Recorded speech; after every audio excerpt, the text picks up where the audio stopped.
Bonjour à tous. Aujourd'hui, toujours plus haut. Ne vous conformez pas au siècle présent, mais soyez transformés par le renouvellement de l'intelligence, afin que vous discerniez quelle est la volonté de Dieu, ce qui est bon, agréable et parfait. Romains 12 au verset 2. Dieu n'accepta rien de moins qu'un abandon sans réserve.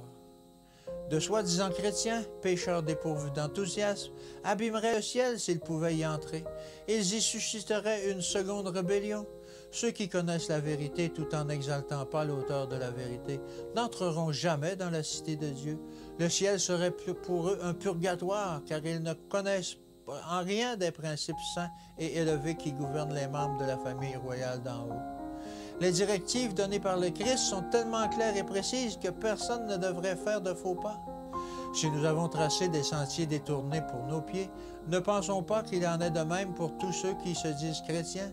Que celui qui, dans le passé, s'est montré critiqueur, commence à gravir l'échelle qui mène au ciel, gardant les yeux fixés sur la lumière d'en haut.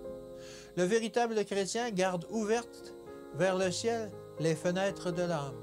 Il vit en communion avec le Christ. Sa volonté est soumise à la volonté de Dieu.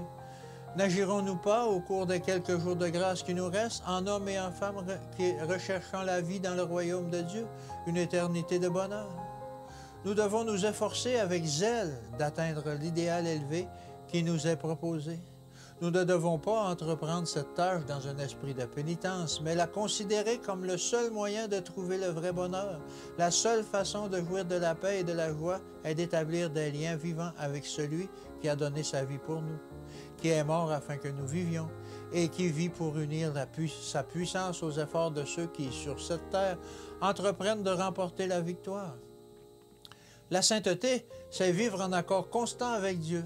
Ne serons-nous pas ce que le Christ désire si vivement que nous soyons, des chrétiens en action et avec vérité, afin que le monde puisse constater dans nos vies une révélation de la puissance salvatrice de la vérité? Ce monde est notre école préparatoire. Tant que nous sommes ici, nous aurons des épreuves et des difficultés. Mais nous sommes en sécurité tant que nous restons attachés à celui qui a donné sa vie en offrande pour nous. À l'école inférieure de la terre, nous devons apprendre les leçons qui nous prépareront pour l'admission à l'école supérieure, où notre formation se poursuivra sous la directive personnelle du Christ. Il nous révélera alors toute la signification de sa parole. Nous ne pouvons pas nous permettre de manquer le privilège de voir sa face et d'entendre l'évangile de ses lèvres.